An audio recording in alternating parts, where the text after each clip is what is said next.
적은 누럭 그랬습니다. 적은 누럭.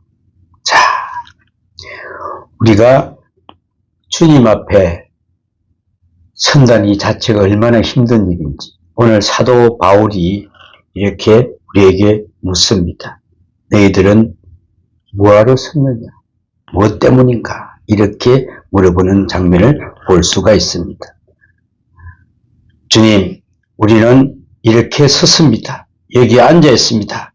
라고 고백할 수 있어야 된다는 것입니다.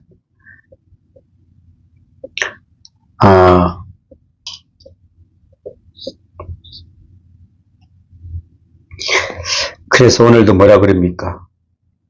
적은 누력이 어디를 퍼진다고요? 등위에 퍼지느니라. 여러분, 집에서 빵 만들어 봤죠? 빵 만들면 요즘에는 옛날에는 무조건 누력을 넣어야 되죠. 그죠? 이제 요즘에는 뭐가 있죠? 베이킹 파우더? 베이킹 파우더? 베이킹 파우더. 이걸 갖다 얼마나 넣어요? 밀가루가 요만큼 있으면은, 요걸 요만큼만 넣으면은, 이게 부풀려요, 안 부풀려요? 그냥, 나는 밤새도록 이게 부풀려가지고 그냥 막 너무 나와요, 그죠? 오늘 이 말씀을 왜 사도 바울이 이렇게 말씀하느냐? 너희들 조그만 거라도 그게 부풀은 게 있다 그러면은, 거기에 간당낼 것이 없더라. 왜? 그거는 표시도 안 나는 것이다. 조심해라. 조심해라. 그런데 너네들 거기에 간염이 되었구나. 그런데 너네들이 그런 것이 아니라 누가 간염을 시켰구나. 그러니까 너희들 마음은 흔들리지 않을 것이다. 이렇게 지금 말씀하고 있습니다.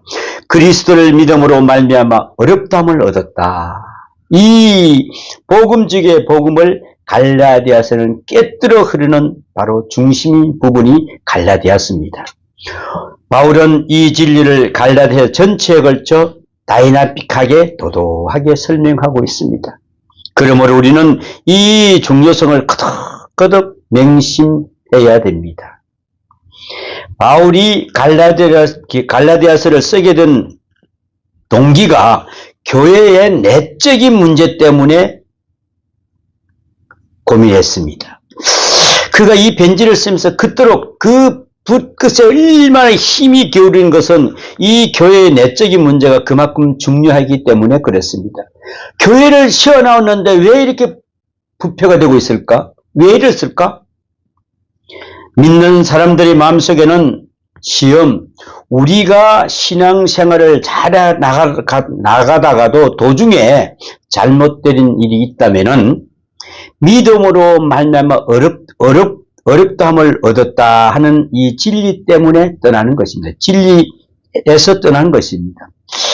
믿음으로 말미암아 어렵다함을 얻었다는 이 진리, 이것을 모르고 떠나는 것이죠. 그래서 오직 그리스도를 믿음으로 말미암아 어렵다함을 얻었다는 그 말은 100번, 1000번 되새기고 다져질 진리라고 생각을 합니다. 우리의 최고 관심사는 의입니다. 의. 우리가 받은 축복이 의라고 하는 것을 잊지 말아야 합니다. 물질이 아니라 어렵다함을 얻은 것이다. 다른 말로 해서 하나님의 자녀가 되는 것입니다. 무슨 병에 걸렸다가 나았다든가 사업이 좀 잘 되었다든가 하는 세상적인 것을 말함이 아닙니다. 내 욕망을 채운다거나 소원에 성취했다는 따위의 문제가 아닙니다. 교회를 향한 근본적인 동기, 그 관심사가 잘못되었기에 신앙에 낙심이 생기고 가다가는 잘못된 길로 빠진다는 그런 것입니다. 우리가 끝까지 맹심해야 될 것은 신앙적 동기입니다. 어렵다함을 얻는 것, 다시 말하면은 하나님의 자녀가 되는 것, 이 존재의 문제가 최고의 관심사가 있어야 한다는 것이 우리는 잊지 말아야 합니다. 어렵다함을 얻은 결과로 하나님의 자녀가 된 다음에는 우리가 어떤 고난을 당하건 어떤 손해를 보건 또 평생에 전개되건 그것은 문제거리가 되지를 못합니다. 하나님의 자녀가 되었다는 사실 하나만 확실하다면은 만사가 다 협동하여 선을 이루게 될 것이기 때문입니다. 즉 그런즉 우리가 가장 관심을 기울여야 할 문제는 의 문제입니다. 의의 문제입니다. 이 의가 어떻게 이루어져야 됩니까? 내 공로로 이루어지는 것이 아니요 하나님께서 어렵다 하심으로 이루어집니다. 하나님께서 내게 의를 주십니다. 하나님께서 내게 어렵다 함을 주심으로써 내가 어렵게 되는 것입니다. 내 선으로 내 공의로 이루어지지 않았습니다. 내 선행이 어느 수준까지는 올라가서 내가 고행을 해서 내가 공적을 쌓아서 어렵다 함을 얻은 것이 아님을 우리는 잊지 말아야 합니다. 이 말을 다시 풀이해 봅니다. 오직 믿음으로는 오직 긍휼로는 오직 은혜로라는 말이 된다는 것입니다. 여기에 확실한 믿음에서 약간만 떠나서도 벌써 불신앙이 사람이 되고 맙니다. 또 거기다가 인본주의자가 됩니다. 율법주의자가 되고요. 외식주의자가 되고요. 의식주의자가 된다는 것입니다. 마지막에는 가서는 교만해집니다. 절망하게 되고 분열하게 되고 급기야 완전히 타락하고 만다는 것입니다. 실로 무섭습니다. 예수 믿는다고 하면서 아직 이 과정까지 깨닫지 못하고 있는 사람들이 참 많습니다. 잘 믿어보려고 하다가 낙심합니다. 오히려 더 깊은 시험에 빠지기도 합니다. 차라리 처음 미숙할 때는 은혜 안에서 살았습니다. 한참 믿다가 잘못되었다는 말입니다. 내가 정말 내가 오직 은혜로만 구원을 받았는가? 오직 은혜로만은 사모하고 있었는가? 내가 은혜 안에서 살아가고 있는가를 다시 한번 재검토해야 합니다. 이는 믿음 밖의 사람 이야기가 아니요 믿음 안의 이야기입니다. 교회 안의 이야기입니다. 특별히 잘 믿으려는 사람들의 마음속에 생기는 시험임을 우리는 꼭 알아야 합니다. 나는 이렇게 해서 다 했는데 왜 이게 안 될까? 잘 믿는 사람들의 믿음이 이때 잘못하면 쓰러질 수가 있다는 것이죠. 그런 여유에서 사도 바울은 전혀 탈 없이 이 은혜의 교리를 강조하고 있습니다. 양보할 수 없는 문제가 아닙니다. 양보할 수 있는 문제가 아닙니다. 다른 것은 몰라도 이것만은 알아야 됩니다. 알아야 된다. 왜? 꽤나 어려운 이야기 같지만 사실 쉬운 이야기입니다. 누구나 반드시 알아야 됩니다. 사도 바울은 오늘 본문에서 말씀하십니다. 어찌하여 지금까지 핍박을 받으리요? 11절에 지금 말씀하고 있습니다. 이것이 너무 소중하기 때문에 주장하다가 핍박을 받았다고 합니다. 내가 그렇지 않았다면 왜 핍박을 받았겠느냐? 오직 은혜로 구원받았다는 이 문제를 강하게 비다입적으로 절대적 진리로 주장하고 나서기 때문입니다. 이 진리를 이해하지 못하고 이 생각에 합하지 못하는 사람들로부터 핍박을 받고 있다는 이야기입니다. 디모데후서 3장 12절에서도 무릇 그리스도 예수 안에서 경건하게 살고자 하는 자는 핍박을 받으리라고 했습니다. 여러분, 우리가 핍박을 받는 이 자체가 진짜 예수 믿는 자들입니다. 우리가 그 모든 것을 보고 있다는 것입니다. 잘 모르는 사람들이 볼 때는 딴 생각 없이 예수 믿는 사람들은 고집불통으로 보입니다. 저 사람은 영 양보를 모르는 사람이다. 독선적이다. 이런 소리를 듣습니다. 왜요? 예수 믿게 하는 것은 우리는 독선적으로 해야 됩니다. 예수만이 구원이 있다. 또 이것을 나는 다른 이단과 타협하지 않는다. 양보 없어야 됩니다. 이단하고 어떻게 타협을 할 수가 있어요? 또 다른 사람을 볼 때는 저 사람은 오직 예수만 보는 사람이구나. 이게 우리 타협 없어야 됩니다. 그러나 예수 믿는 사람이라면은 세 가지 욕 정도는 들어도 됩니다. 어떤 욕을 드려야 될까요? 첫째는 무슨 욕 드려야 됩니까? 미쳤다는 소리 드려야 됩니다. 예수에 미친 사람이다, 저 사람. 예수에 미친 사람이야. 예수 빼고 나면 저 사람 아무것도 안 해. 그 예수쟁이야, 완전히 저거는. 고집불통이라는 소리죠. 둘째는 고집불통이다. 저 사람은 예수만 빼면 고집불통이야. 아무것도 없어. 셋째는 비타협적이라는 소리가 바로 그것입니다. 우리는 어떤 이단과는 도대체 우리는 합하지는 않는다는 거, 이게 있어야 됩니다. 아직 이런 소리를 한 번도 듣지 못했다면은 그동안 제대로 안 믿은 사람입니다. 한 번쯤 미쳤다는 소리를 들어야 합니다.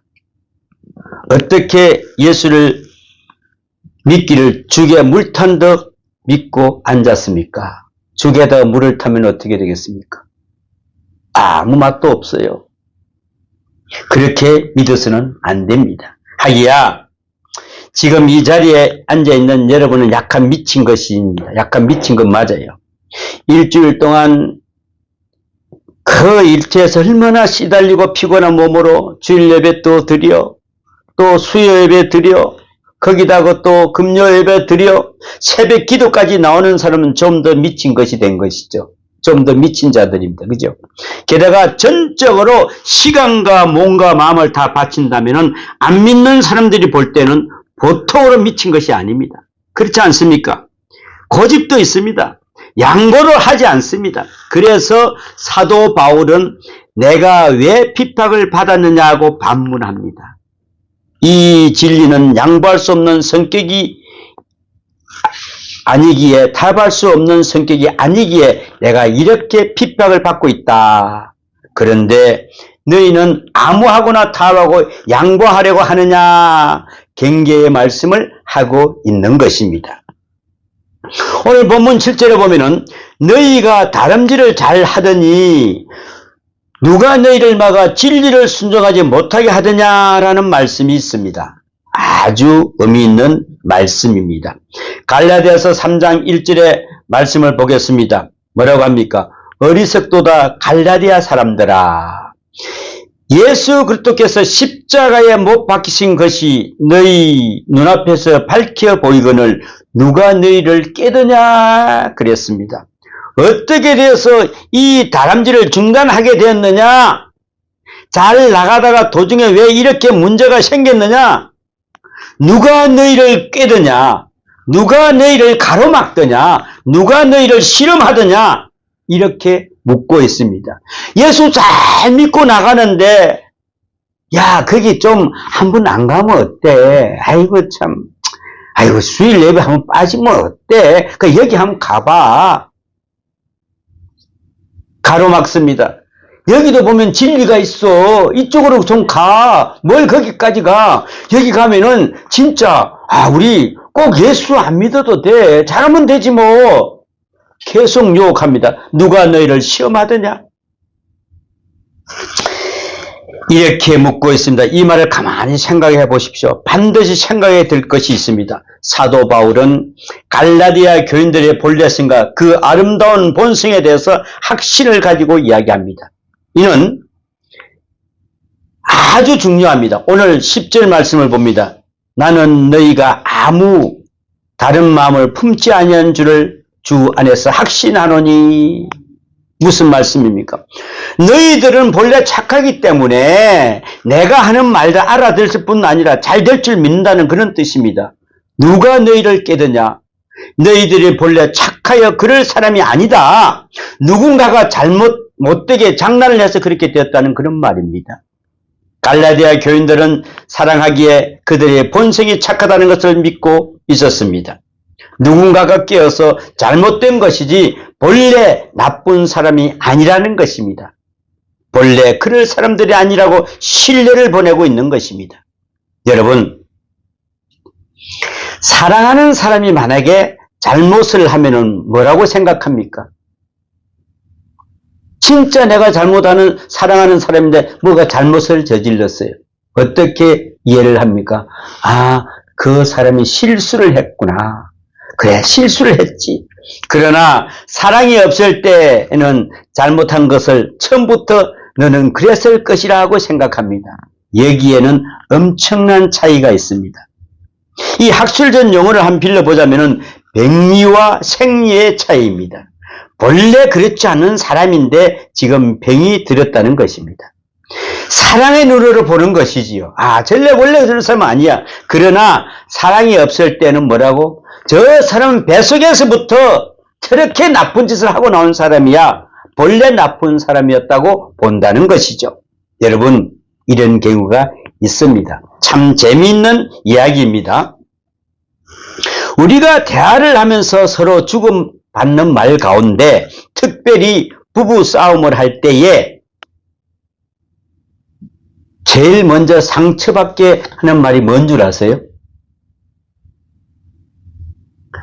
항상이라는 단어를 빼고 말해야 된다고 합니다. 항상, always.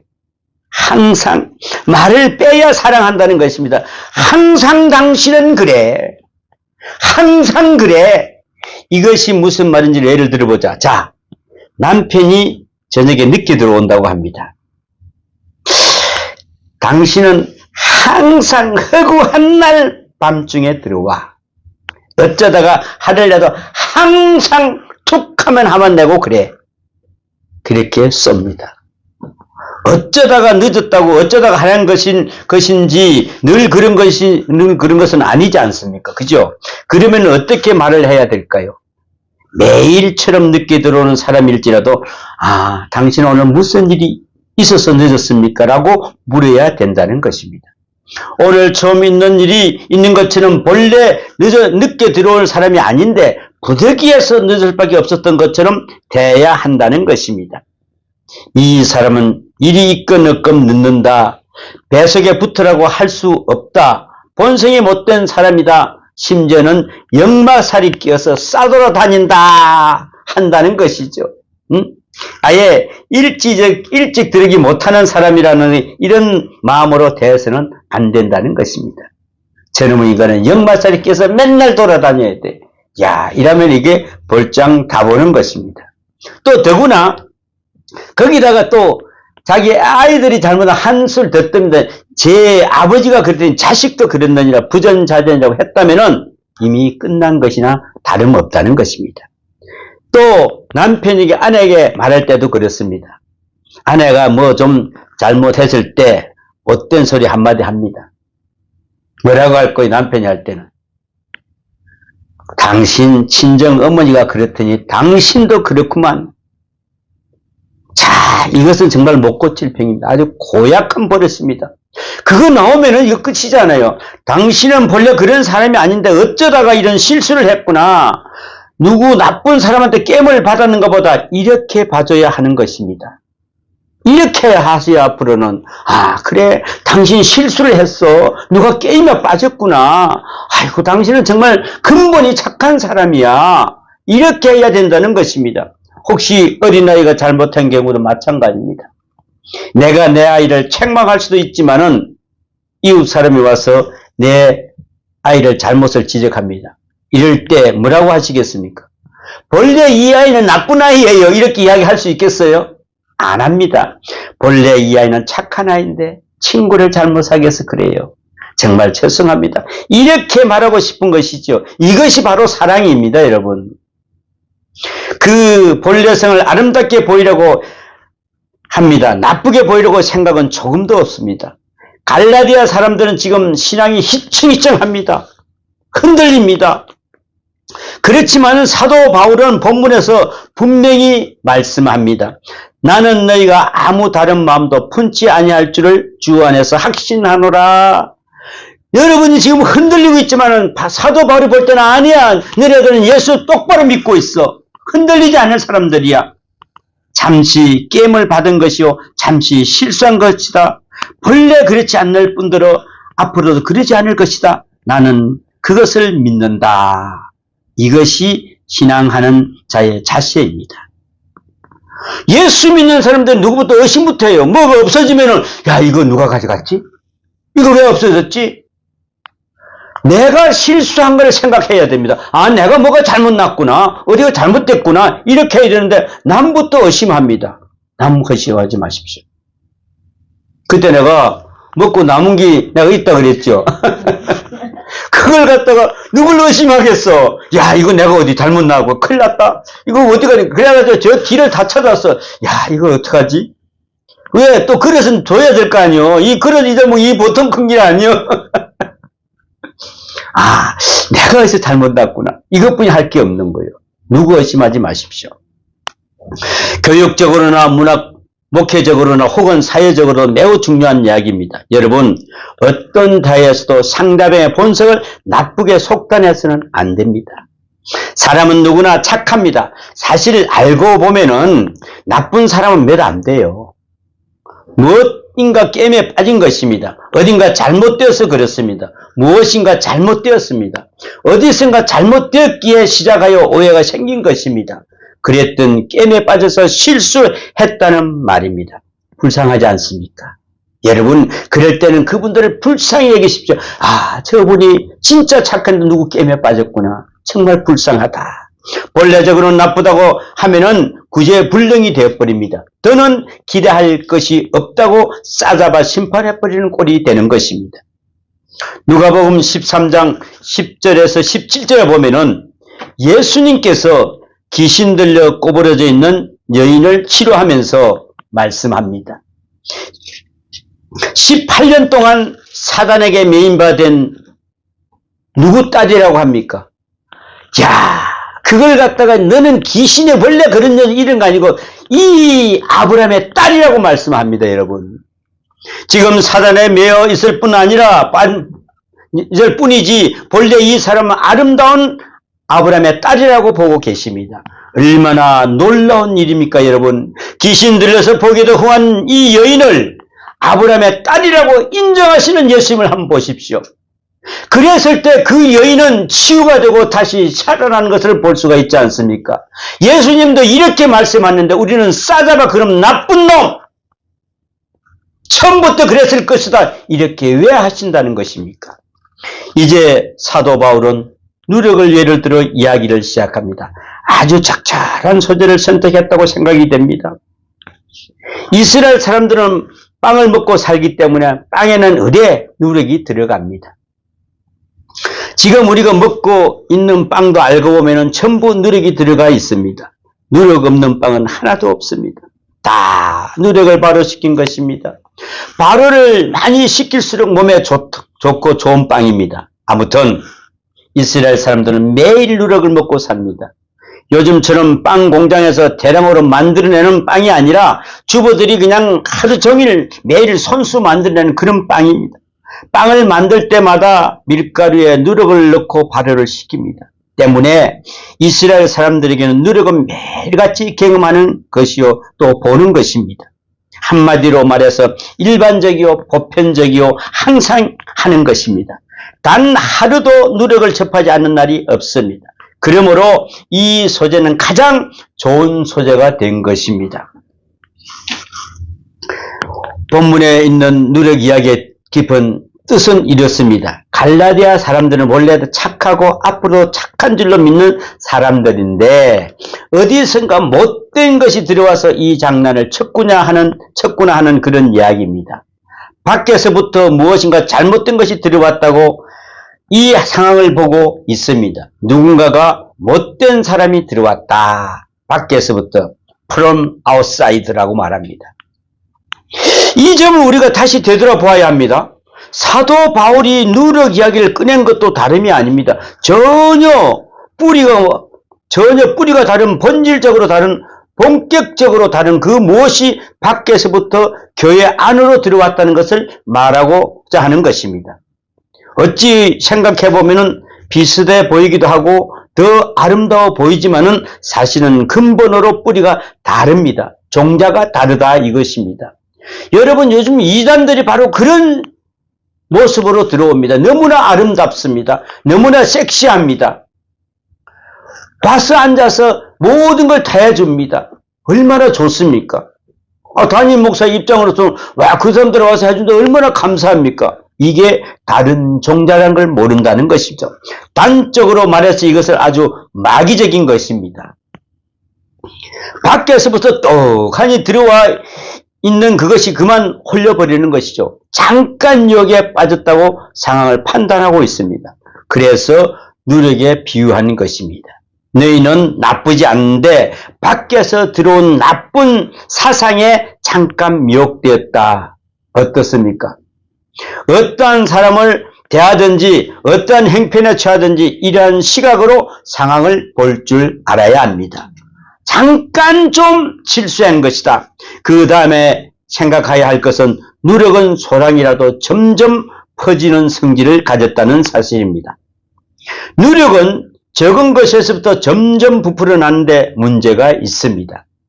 하찮고 미미해 보여도 밀가루 속에 조금만 넣어 놓으면 하룻밤 사이에 쫙 퍼집니다. 순식간입니다. 이것이 정말 무서운 것이죠. 이 소리 없이 조용히 퍼져 들어갑니다. 온 가루가 전부 누룩으로 변해버린다는 것입니다. 그래서 무서운 것입니다, 여러분. 강력한 접근성을 가졌습니다. 율법주의라는 것을 피상적으로 보면 좀 더 잘 믿자는 이야기로도 보입니다. 그죠? 오늘 본문에도 우리 주위에는 종종 들을 수 있습니다. 이런 사람들께요. 아유, 믿어보면 되나요? 뭐 행함이 좀 있어야지요. 요즘 예수 믿는 사람들을 보면은 예수 믿는다고 하면서 행함이 엉망이어서 걱정이에요. 이런 소리를 하는 사람들이 있습니다. 그죠? 제가 저번에 그런 전도사님께서 얼굴을 한번 빤히 쳐다봤습니다. 내가 그분을 보니까 훤해 보고 있으니까. 되게 그런 사람들이 남 비판을 참 잘합니다. 자기 생각은 전혀 안 해요. 자기는 예입니다. 여러분, 행동으로 평할 것이 아닙니다. 문제는 중생하였나입니다. 행함을 고치려고 하면은 고쳐집니까? 속이 변해야 고쳐집니다. 그러므로 행함으로만 논할 것이 아닙니다. 선을 행하라, 봉사하라, 사랑하라, 입이 닳도록 이야기해도 소용없습니다. 무엇보다도 마음이 바뀌어야 합니다. 마음속에서부터 말씀을 받고 성령을 받고 중생하여야 그때 비로소 사랑할 마음이 생기고 봉사할 마음도 생깁니다. 마음이 없는데 무슨 봉사가 됩니까?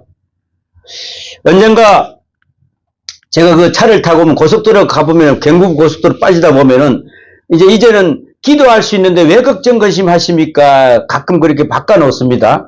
저번에 보니까 뭐라고 해놨느냐면은 당시의 아내를 사랑하십시오 라고 써붙인 글귀를 본 적이 있습니다. 그래서 속으로 벨소리를 타고 있다는 생각이 들었어요. 왜? 누가 하라 마라 하게 생겼습니까?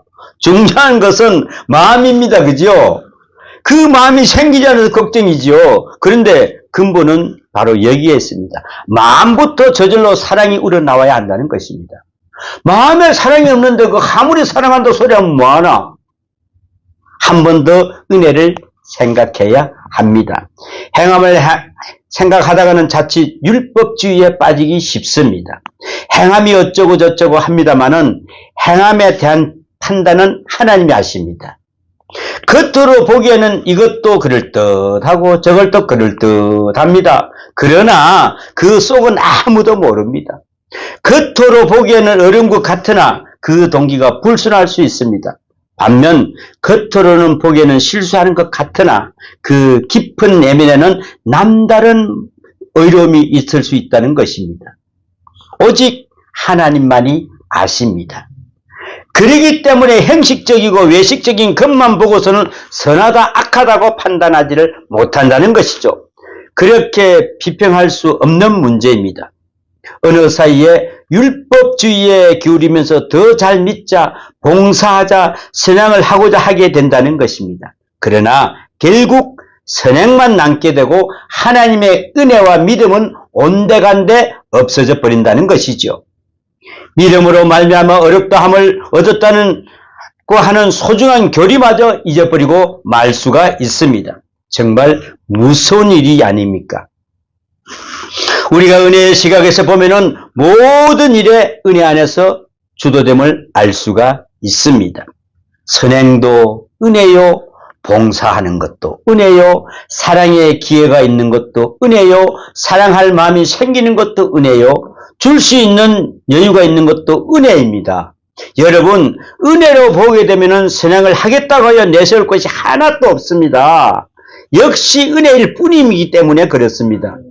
베풀고 감사하고 봉사하고 다시 하나님께 감사드리는 것이 바로 은혜주의입니다. 율법주의에 빠지면은 자기가 한 것에 대해서 교만해지고 잘못한 사람을 비판하게 됩니다. 어느 사이에 외식주의, 행식주의에 빠지게 된다는 것입니다. 겉으로는 판단할 수가 없습니다, 여러분. 경건을 어떻게 외면으로 할 수 있겠습니까? 그 내면은 하나님만이 아시는 것입니다. 선행을 합시다. 좀 더 의식을 갖춰서 신앙생활을 합시다. 모든 규례를 잘 지킵시다. 우리가 쉽게 접하는 이야기입니다만 옳은 말 같습니다. 그러나 아무도 모르게 빠져들어간다는 것입니다. 그때 그 당시에 보면은 사도 바울 그 당시에 보면은 역사적 배경을 보면은 예수를 믿는 것과 같이 할례 받는 것이 동시에 존재를 했다고 합니다. 예수도 믿고 율법도 지키자는 것입니다. 이것도 하고 저것도 하고 둘 다 하자 하니까 좋은 것 아니냐는 것이죠. 요즘에 보면은 주례사들이 많이 없죠. 주례를 많이 안 하더라고요. 자기들이 그냥 만들어가지고 이벤트를 만들고 아버지가 올라와서 그냥 뭐 이상한 소리 하고 뭐 이렇게 내려가는 그런 것을 못돼요. 전에는 주례사가 없으면은 그 결혼은 결혼이 아닙니다. 어떻게 해서든 주례사부터 먼저 모셔놓고 주례사의 시간과 날짜를 잡아야 어떻게 결혼할 수 있는데 가끔 두면 전에는 가끔 먼저 신랑 신부가 결혼 날짜를 잡아놓고 와서 목사님을 찾아오는 사람이 있었다 합니다. 주례사 생각도 안 하고 자기들이 좋은 날 받아온 거죠. 그런데 그날에 아니면 절대로 안 된다고 우긴답니다. 또 어떤 사람은 솔직히 말한답니다. 목사님, 그날이어야 좋다고 하던데요. 정말 꼭 그날에 해야 되겠습니까? 이렇게 목사님이 물어봤답니다. 좋은 날이 좋은 날 아닙니까? 여러분, 어떻습니까? 목사님에게도 좋고 무당에게도 좋은 날, 교회도 좋고 세상적으로도 좋은 날, 여기에는 핍박은 없겠으나 얼마나 무서운 함정인가를 우리는 알아야 합니다. 한 발 물러서면서 예수는 없어지고 행식주의만 남게 됩니다.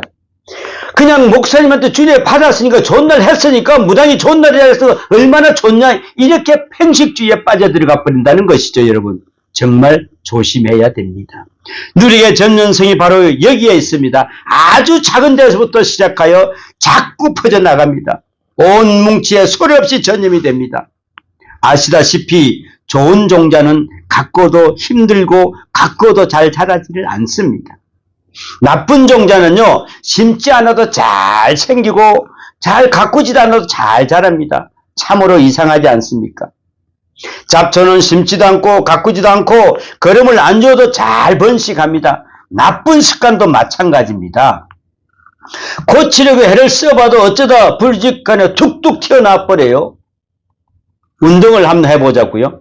이러이러한 요령으로 다 가르쳐 줍니다. 이렇게 해야 이 몸이 이렇게 되고 이렇게 치유가 됩니다. 몸에 익혀지지 않습니다. 그러다 보니까 몸에 밴 습관이 자꾸만 나옵니다. 잡초는 잘 자라게 마련입니다. 나쁜 성격은 그 뿌리가 아주 깊습니다. 여러분, 자꾸만 원점으로 돌아가게 됩니다. 우리는 본래 진노의 자녀요 세상의 자녀였습니다. 이제 예수님을 믿고 하나님의 자녀가 되었는데 왜 자꾸 옛사람이 들먹거리고 그런다는 말입니까? 그렇기 때문에 옛것으로 돌아가기가 쉽다는 것이죠. 갓 태어난 호랑이 새끼를 어미한테 떼어냈다 우유를 계속 먹이면은 강아지처럼 아주 예쁘게 키울 수가 있답니다. 그렇게 순하고 착하답니다. 그런데 이놈이 한번 자기 어머니 냄새를 맡게 되면 1시간도 못 돼서 도로 호랑이로 돌아간다고 합니다. 걷잡을 수가 없습니다. 참으로 무서운 이야기입니다. 담배를 안 피우던 사람은 담배를 피우기가 매우 어렵습니다. 그죠? 나보고 지금 담배 피우라고 그러면 절대 그 기침이 칼락칼락해서 못 피울 거야. 그런데 담배를 피우던 사람이 담배를 끊기는 몹시 어렵습니다. 수십 년 동안 담배를 피우던 사람이 담배를 끊었습니다. 그 기간에 10년이나 되었습니다. 그러던 어느 날 우연히 담배 한 대를 피우게 되면 다시 애연가로 돌아간답니다. 그래서 끊기가 어렵답니다. 10년을 담배를 피우더라도 안 끊었더라도 그 피웠던 사람이 다시 한 대만 입에 대면 그대로 돌아간다는 것이죠. 누룩이 온 등에 퍼진다는 이야기가 바로 이것입니다. 슬그머니 전체로 퍼져나갑니다. 이상하게도 좋은 소문은 잘 안 퍼져요. 그런데 사람들이 질투가 많아서 그런지 이상한 소문은, 진짜 나쁜 소문은 입으로 너무나 잘 퍼져나갑니다. 누가 그랬다 카대? 그랬다 카대? 야, 그 이야기 나만 들어. 당신만 들어. 절대 퍼뜨리지 마. 이래도 얼마나 잘 퍼져나가는지 모릅니다. 듣기도 좋아하고 말하기도 좋아합니다. 걱정이 돼서 그래요. 우리끼만 합시다. 그러면 걱정이 되면 입 다물고 있으면 되지. 왜 그 이야기를 갖다가 전파하는 것입니까? 큰 문제입니다. 사람들은 나쁜 소리라면 듣기도 좋아하고요.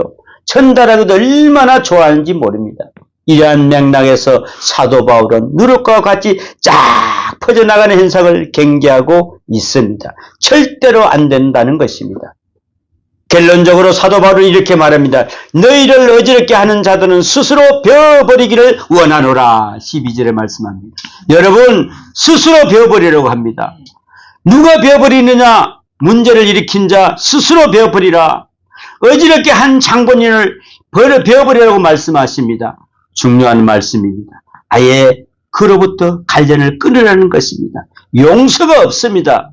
두고 보자, 천천히 기다려보자 하다가는 심령이 항폐해지는 사람들이 참으로 많습니다. 여러분, 그 자리에서 끊어야 합니다.